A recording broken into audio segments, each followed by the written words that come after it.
कई बार कुछ पढ़े लिखे लोग भी ऐसे काम कर देते हैं कि हमें अनपढ़ों के बारे में सोचना पड़ता है कि अगर पढ़ा लिखा आदमी भी ऐसा करेगा तो फिर अनपढ़ आदमी के बारे में क्या, यानी अनपढ़ आदमी का फिर क्या होगा। यानी एक कर्नल होता है और वो अपनी साथी कर्नल, उसकी एक फ्रेंड होती है, वो भी कर्नल होती है, उसके साथ सेक्सुअल रिलेशनशिप बनाता है और जो वो बनाता है उसकी एक वीडियो बना लेता है और उसके बाद में अपनी उस साथी को ब्लैकमेल करना शुरू कर देता है। और आज मैं आपसे इसी ही केस के बारे में बात करने वाला हूं। तो hello and welcome back, my name is Neeraj Sharma. तो इस केस की डिटेल्स के लिए मैं आपको लेकर चलता हूं आजमगढ़ के लालगंज में। यानी आजमगढ़ में लालगंज एक तहसील है, उसी तहसील में रहने वाली एक लड़की जिसकी पोस्टिंग लेह लद्दाख में है। लेह लद्दाख में वो एक कर्नल की पोस्टिंग पे है, यानी वो कर्नल बनी हुई है। उसकी लाइफ में सब कुछ बहुत अच्छा चल रहा था, लेकिन फिर उसकी मुलाकात एक लड़के से होती है। लड़के का नाम था देवाशीष मुखर्जी और जो लड़का है वो बनारस के लालगंज का रहने वाला है। बनारस के लालगंज का रहने वाला ये लड़का जब उस लड़की से मुलाकात करता है, इन दोनों की लेह लद्दाख में मुलाकात होती है, तो इन दोनों को आपस में बातचीत करने के बाद एक अंदाज में अपनापन सा लगता है। लड़का लड़की से बोलता है कि आप तो, आपकी जो आवाज़ है वो मुझे बिल्कुल ऐसी लगती है जैसी मेरी आवाज़ है, आप कहाँ की हो। तो ये दोनों एक दूसरे के साथ में अपना एड्रेस शेयर कर लेते हैं और एड्रेस के साथ साथ अपने अपने फ़ोन नंबर भी शेयर कर लेते हैं और फ़ोन नंबर के बाद में इन दोनों की मुलाकात चालू हो जाती है। मुलाकात के बाद में दोस्ती होती है और देखते देखते इनकी जो दोस्ती है वो प्यार में बदल जाती है। फिर इनके बीच में मिलने जुलने का सिलसिला शुरू हो जाता है और फिर तारीख आती है 21 मई 2023 की। 21 मई 2023 को वो लड़का अपने घर पे आया हुआ था। वो उस लड़की को, अपनी साथी को फोन करता है और उससे बोलता है कि एक बार तुम भी बनारस आ जाओ, आके देख लो, यहां मां से मिल लो। अब इस बात को सुनकर जो लड़की है वो पूरी तरह से खुश हो जाती है। वो खुश इसलिए थी कि वो भी कर्नल थी और जो लड़का था वो भी कर्नल था। अब ये दोनों आपस में जब मिल चुके थे तो लड़की इतनी खुश थी कि मुझे एक ऐसा लड़का मिल चुका है जो बिल्कुल उसी पोस्ट पर काम करता है जिस पोस्ट पर मैं खुद हूं। दोनों समझदार थे। अब 21 मई 2023 को ये लड़की फ्लाइट लेकर तुरंत बनारस पहुंच जाती है। देवाशीष मुखर्जी इस लड़की का इंतजार कर रहा था। वो उसे फ्लाइट पर जाता है, यानी एयरपोर्ट पर जाता है और उसे लेकर तुरंत अपने घर पहुंच जाता है। घर जाने के बाद सबसे पहले वो उसे अपनी माँ से मिलाता है। जब उसकी माँ उससे मिलती है तो बहुत खुश होती है। उसकी माँ उसे देखकर इतनी खुश होती है कि तुम इतनी सुंदर हो और मेरा बेटा भी सुंदर है, तुम दोनों की जोड़ी खूब जमेगी। उस लड़की की बहुत ज़्यादा तारीफ की जाती है। ये आपस में एक दूसरे के साथ बहुत सारी बातें करते हैं। फिर समय हो आता है रात का। रात होती है, खाना खाने के बाद में ये तीनों लोग अपने अपने कमरे में पहुंच जाते हैं। जो माँ थी वो अपने कमरे में अलग जाती है, लड़की अपने कमरे में जाती है और देवाशीष मुखर्जी अपने अलग कमरे में जाता है। तकरीबन रात के 10-11 बज जाते हैं। पहले तो ये लोग काफ़ी बातें कर रहे थे, लेकिन बातें करने के बाद जब सोने का नंबर आता है सभी अपने अपने कमरे में चले गए। लेकिन उसके बाद में 10-11 बज जाते हैं। 11-12 बजे के बीच में देवाशीष मुखर्जी की आंखें खुलती हैं। अब वो कॉफ़ी बनाता है और कॉफ़ी को लेकर उस लड़की के कमरे में पहुंच जाता है।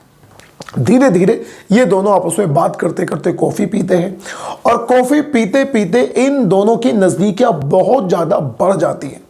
अब लड़का उस लड़की के बहुत ज़्यादा नज़दीक आता है, उसके साथ छेड़खानी करना चाहता है, लेकिन लड़की उससे सीधा सीधा बोलती है कि आज कुछ नहीं, यानी अभी शादी के पहले हमारे बीच में किसी भी अंदाज का कोई भी रिलेशनशिप स्थापित नहीं हो सकता। लेकिन लड़का उसे जैसे तैसे अपनी बातों में मना लेता है। कैसे भी करके वो उसे सेट कर लेता है, मना लेता है और वो दोनों इस रात सेक्सुअल रिलेशनशिप बनाते हैं। दोनों अब अलग अलग आकर अपने अपने कमरे में सो जाते हैं। लड़की अलग कमरे में, लड़का अलग कमरे में। सुबह होती है। सुबह जगने के बाद खाना वाना ये लोग खाते हैं और खाना खाने के बाद ये लड़की सबसे पहले उस लड़के की माँ के पास जाती है और उससे अपने मन की बात बता देती है। वो उसकी माँ से बोलती है कि आंटी जी, अब जल्दी से जल्दी करके तुम हमारी शादी करवा दो। लेकिन इस बात को बोलने के बाद में जो बात ये अपनी उस आंटी की सुनती है, यानी देवाशीष मुखर्जी की माँ उससे कुछ ऐसा बोलती है जिसे सुनने के बाद उसके खुद के पैरों तले से जमीन निकल जाती है। उसकी माँ उससे बोलती है कि शादी तो तुम खुद ही करोगी, लड़की बोलती है क्या मतलब, मैं तो करूंगी, सीधी सी बात है। जब मैं देवाशीष से प्यार करती हूं तो मेरे बिना शादी इससे और कौन करेगा, मैं ही करूंगी। लेकिन उसकी मां कुछ और ही कहना चाहती, तो उसकी मां उससे बोलती है कि तुम एक काम करो, तुम भी तो अच्छा खासा पैसा कमाती हो, तुम शादी में पूरे 20 लाख रुपए का खर्चा अपनी तरफ से करो, और हम एक प्लॉट भी खरीदना चाहते हैं, यानी हम एक फ्लैट खरीदना चाहते हैं। उस फ्लैट के लिए 80 लाख रुपए की जो रकम है वो भी हमें तुम ही दो। इस बात को सुनकर वो लड़की जो कर्नल होती है उसकी आंखों में आंसू आ जाते हैं। वो उस आंटी से, देवाशीष की मां से लड़ने लग जाती है, इन दोनों में बहस हो जाती है। वो उनसे बोलती है कि तुम आज के जमाने में, इस जमाने में क्या बात कर रही हो, दहेज का मतलब क्या है, क्या होता है दहेज, मैं ऑलरेडी इतनी पढ़ी लिखी हूं, मैं, मेरे पास अच्छी खासी नौकरी है, आपके लड़के के पास अच्छी खासी नौकरी है, तो फिर दहेज की बात यहां पर कहां से आ गई।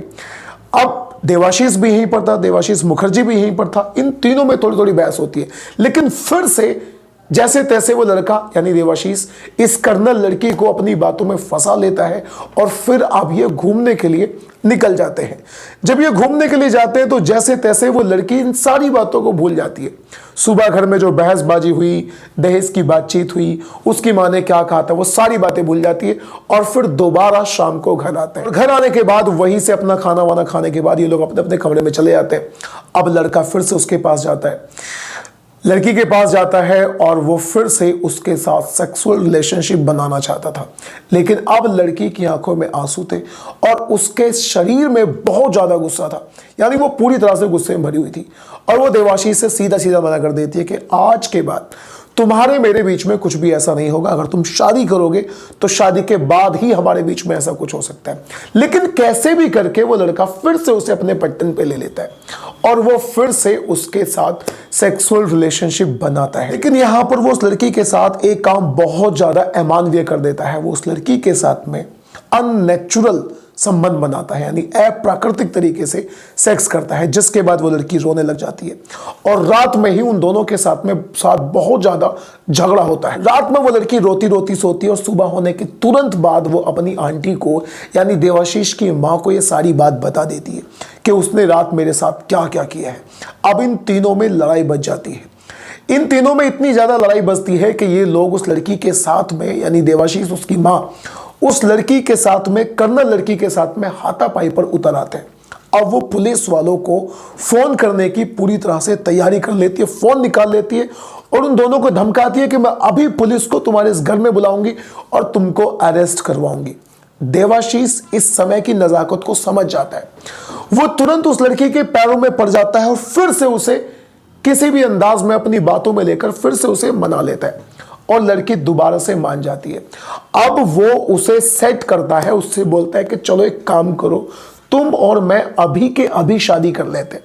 और वो उसे अपनी कार में बिठाकर मंदिर में लेके जाता है, उसके सिर में, यानी उसकी मांग में सिंदूर भर देता है, उसके गले में माला डालता है, और उससे बोल देता है कि हमारी शादी हो चुकी है। लेकिन यहां पर लड़की मानने को तैयार नहीं थी। अब वो समझ चुकी थी देवाशीष की चाल को, उसकी मां की चाल को, कि ये असल में क्या चाहते हैं। वो समझ चुकी थी कि ये लोग दहेज के लालची हैं और ये इसे फंसाना चाहते हैं। वो उसे बोल देती है कि अगर तुम मेरे साथ रजिस्टर्ड शादी करोगे तो मैं शादी को मानूंगी, नहीं तो फिर मैं शादी को नहीं मानूंगी। ये कहकर वो लड़की वहां से चली जाती है। लेकिन फिर देवाशीष उस लड़की को फोन करता है और उससे कुछ ऐसा बताता है कि वो लड़की भी यकीन नहीं कर पाई। वो उस लड़की से बताता है कि अगर तुम इस शादी को नहीं मानोगी तो मेरे पास कुछ ऐसा है, अगर मैंने उसको सोशल मीडिया पर डाल दिया ना तो तुम्हारी क्या बेइज्जती होगी, उसको तुमने कभी जिंदगी में सोचा भी नहीं होगा। असल में वो उसे बताता है कि कल रात जो तुम्हारे और मेरे बीच में हुआ था, मैंने उस सबकी एक वीडियो बना ली है। अब जरा सोच कर देखो कि अगर मैं उस वीडियो को सोशल मीडिया पर डाल दूं तो तुम्हारी क्या इज्जत रह जाएगी इस सोसाइटी में और इस समाज में, और अपने माँ बाप के सामने तुम क्या मुंह दिखाओगी। इस बात को जैसे ही वो लड़की सुनती है तो वो पूरी तरह से घबरा जाती है। घबराने के बाद अब उसके पास में कोई और दूसरा चारा नहीं था। अब वो लड़की सीधा बनारस जाती है। बनारस में कमिश्नर अशोक जैन के पास जाती है और उनसे अपनी सारी बात बता देती है। देवाशीष मुखर्जी के बारे में बताती है, उसके विचारों के बारे में बताती है, और जो उसने वीडियो उसकी निकाली हुई है उसके बारे में भी वो अशोक जैन जी को सारी बात बता देती है। अब अशोक जैन एक टीम को स्थापित करते हैं और इस मामले को पूरी तरह से खंगालने का उन लोगों को ऑर्डर देते हैं। लड़की भी कर्नल है, लड़का भी कर्नल है, ये दोनों लोग एजुकेटेड हैं। आप जरा सोच कर देखिएगा कि अगर एजुकेटेड लोग भी इस तरह की हरकतें करेंगे तो फिर अनएजुकेटेड लोगों के बारे में आप क्या सोचेंगे।